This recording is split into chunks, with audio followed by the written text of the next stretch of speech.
दोस्तों आज की मैं कहानी सुनाने जा रहा हूँ जो एक ट्रक की है जिसे 8,500 किलोमीटर ट्रेवल करना था। लेकिन मसला ये नहीं था कि इस ट्रक को इतनी लंबी सफर कैसी करवाया जाए, बल्कि असल मसला ये था कि इस ट्रक में एक बर्फ का बहुत बड़ा ब्लॉक रखा गया था। बल्कि असल मसला ये था कि इसको अफ्रीका के आग बरसाने वाले जगहों से इसको सही सलामत गुजारना था। वह एक ऐसी जगह है जहाँ पर जाने पर बर्फ क्या लोहा भी नरम पड़ जाता है। उस जगह पर इस ट्रक को पूरे 10 दिन गुजारने थे और चैलेंज ये था कि किसी भी हालत में बर्फ पिघलने ना पाए, और वो भी बिना किसी रेफ्रिजरेटर के। आइए जानते हैं पूरी कहानी के माध्यम से। और वीडियो में आगे बढ़ने से पहले वीडियो को लाइक कर दीजिए, चैनल को सब्सक्राइब कर लीजिए। तो चलिए शुरू करते हैं। दोस्तों ये बात है 1959 की, जब पूरी दुनिया के अटेंशन एक आइस ब्लॉक ने घेर रखी थी। इसका वजन 3050 kg था और इसको दुनिया के एक कोने से लेकर दूसरे कोने तक पहुंचाना था, और वो भी बगैर रेफ्रिजरेटर के। यानी कि इसका स्टार्टिंग पॉइंट था नॉर्वे के शहर मो ई राना और इसका एंडिंग पॉइंट था लिब्रविल, जो कि सेंट्रल अफ्रीका में एक शहर है। आखिर इसको ऐसा क्यों किया जा रहा था? आखिर इस इतने बड़े आइस ब्लॉक को एक जगह से दूसरे जगह क्यों लेके जाया जा रहा था? असल में ये मामला शुरू हुआ था 1 साल पहले 1958 में, जो कि लक्सेमबर्ग यूरोप का एक शहर है जहां से एक रेडियो स्टेशन चलाया जाता था। यह पॉडकास्ट रेडियो लक्सेमबर्ग के नाम से पूरी दुनिया में फेमस थी। इस रेडियो स्टेशन के जरिए सारे सुनने वाले के लिए एक अनोखा चैलेंज रखा गया, और वो चैलेंज ये था कि कोई भी आदमी 3 टन वजनी आइस ब्लॉक को आर्कटिक रीजन से अफ्रीका तक लेकर जाएगा, उसको बहुत भारी इनाम दिया जाएगा। और रेडियो लक्सेमबर्ग के जरिए ये डिसाइड किया गया था कि हर किलोग्राम आइस के बदले में 1 लाख फेंसेस दिए जाएंगे, जो कि आज के दौर में $16,000 बनते हैं। हर केजी के $16,000 यानी कि 3 टन आइस बर्फ के, जो कि $48 मिलियन बनते हैं, जो कि वाकई में बहुत ज्यादा बड़ी रकम है। लेकिन इस चैलेंज के कुछ रूल भी थे। पहला रूल ये था कि इस आइस बर्फ को 1 पीस में लेकर जाना है, और दूसरा रूल ये था कि इसको बाई रोड लेकर जाना है, और तीसरा और सबसे ज्यादा मुश्किल चैलेंज ये था कि इसको जमाए रखने के लिए कोई भी रेफ्रिजरेटर का इस्तेमाल नहीं करेगा। रेडियो लक्सेमबर्ग ने इतना भारी इनाम इसीलिए रखा था क्योंकि उनको अच्छी तरीके से मालूम था कि इतना बड़ा आइस ब्लॉक आर्कटिक रीजन से अफ्रीका तक लाना किसी भी सूरत में मुमकिन नहीं है, क्योंकि ये सफर छोटा मोटा सफर नहीं बल्कि 8,500 किलोमीटर का सफर है, और उसमें 2,500 किलोमीटर अफ्रीका का वो सहरा है जहां पर टेम्परेचर 50 डिग्री तक होता है। जो बड़ा फ्रीजर से निकालते ही वो पिघलने लगता है, वो भला इतने ज़्यादा टेम्परेचर में कैसे रह पाएगी? रेडियो लक्सेमबर्ग ने ये चैलेंज तो दे दिया, लेकिन उनको ये नहीं पता था कि ये चैलेंज उन पर कितने भारी पड़ने वाली है। और ये चैलेंज रेडियो पर दिए हुए कुछ महीने हो गए थे तब।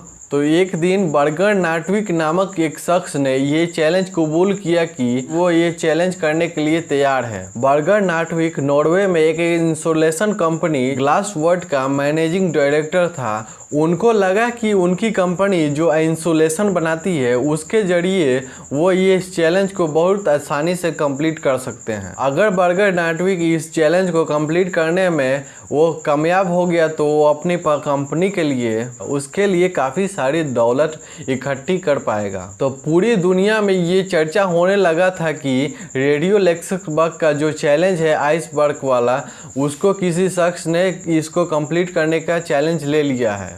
इस चैलेंज को कंप्लीट करने के लिए नाटविक ने एक टीम बनाई और चैलेंज को पूरा करने के लिए काम शुरू कर दिया, और इसकी वजह से कई सारे न्यूज़पेपर में नाटविक की चर्चा होने लगी। आइस ब्लॉक को पूरा करने के लिए अभी तक जो भी कोशिश की गई थी, तो वो बात रेडियो लक्सेमबर्ग को मालूम पड़ी तो उनको बहुत बड़ी रकम खोने का डर लगने लगा। तो इसी वजह से उन्होंने अपनी चैलेंज को वापस ले ली, क्योंकि ग्लासवर्ड कंपनी और उसके मैनेजिंग डायरेक्टर काफ़ी ज़्यादा फेमस हो चुके थे। इसी वजह से रेडियो लक्सेमबर्ग के ऑफर खत्म होने के बावजूद भी नाटविक ने इस चैलेंज को कंप्लीट करने के लिए ठान ली, क्योंकि उनका मानना था कि पैसे ना भी मिले तब भी वो चैलेंज को कंप्लीट करेंगे, क्योंकि इनके कंपनी के पब्लिसिटी में इजाफा होगा। ये चैलेंज अब स्टार्ट करने का समय आ चुका था। ये फैसला हो चुका था कि आइस ब्लॉक को नॉर्वे के शहर मो ई राना से ऑल द वे अफ्रीका में लेबोन के शहर लिब्रेविल तक भेजा जाएगा। आइस ब्लॉक को Denmark, Netherland, Belgium, France, Spain, Morocco के बाद बेल्जिरिया के सेहरा से निकालकर केबोन तक लाया जाएगा।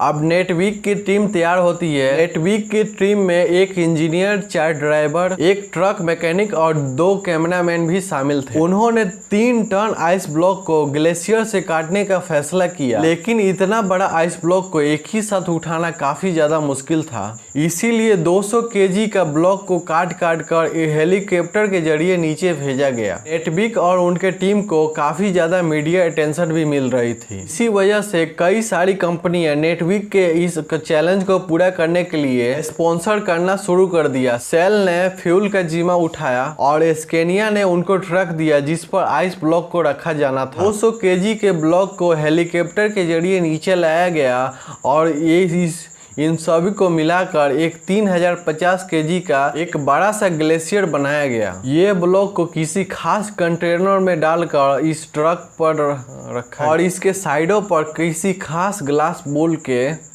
उसकी इंसुलेशन की गई और अच्छी तरह इंसुलेशन करने के बाद 27 फरवरी 1920 ये अनोखा सफर शुरू हो गया। शुरुआत का सफर तो काफ़ी ज़्यादा आसान था, क्योंकि इन इलाकों में मौसम भी खुशगवार था और रोड भी ठीक ठाक थे। क्योंकि ये खबर पूरे दुनिया में फैल चुकी थी, तो ये ट्रक और इनका क्रू मेंबर जिस भी बड़े शहर से गुजरते थे तो वहाँ के लोग उनको शाबाशी देते और नारे लगाकर उनको उत्साह बढ़ाते।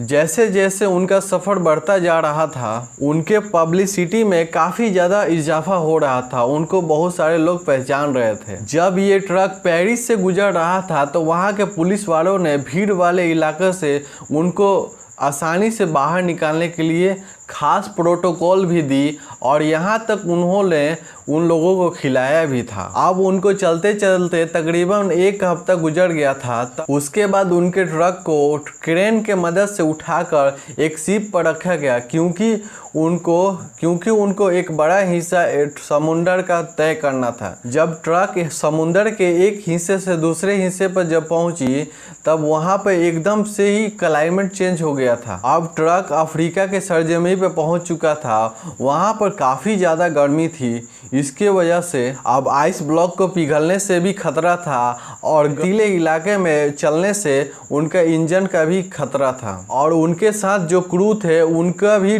तबीयत खराब होने का डर मंडरा रहा था। और इन सारे खतरों के अलावा ट्रक को एक सिक्योरिटी थ्रेट भी था। इस शहरों से वो लोग गुजर रहे थे, उस इलाकों में जंग चल रही थी और फ्रीडम फाइटर के लोग पहाड़ों में ही छुपे रहते थे। वो लोग अपने बात को मनाने के लिए ट्रक को और उनके क्रू को होस्टेज भी बना सकते थे।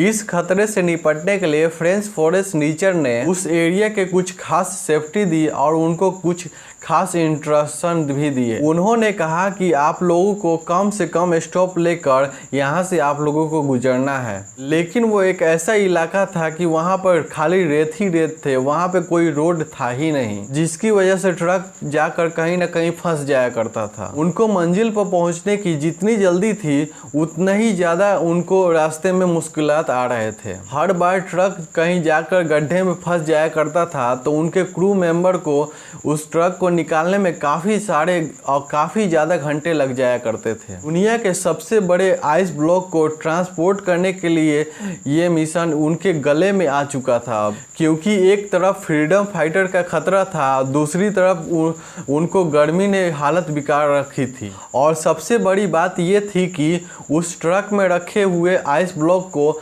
अब इस गर्मी ने मेल्ट करना शुरू कर दिया था। अगर क्रू यहीं पर फंस गया तो ना ही उनका मिशन कंप्लीट होगा और ना ही हजारों मील दूर से निकाली गई बर्फ़ बच सकेगी।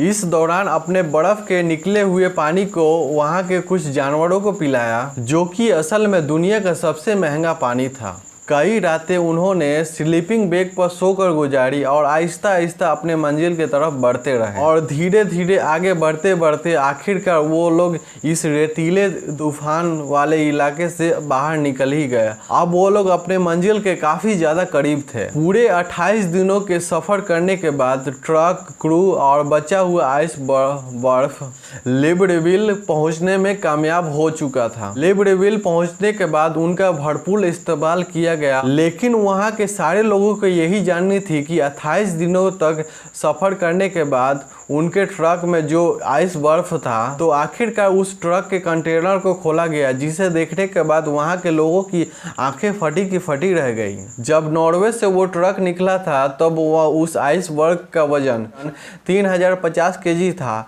जब यहाँ पर पहुंचा था तो उसका वजन किया गया तो 2714 किलोग्राम था, यानी कि सिर्फ 11% बर्फ पिघल चुका था, यानी कि 336 किलोग्राम बर्फ पिघल चुकी थी। लेकिन बाकी सारा आइस ब्लॉक वन पीस में वहां पे मौजूद था। लेकिन जो रेडियो लेक्सक बग था, जो अपने वादे से पीछे हट चुका था, लेकिन ये चैलेंज पूरी तरीके से कामयाब हुआ।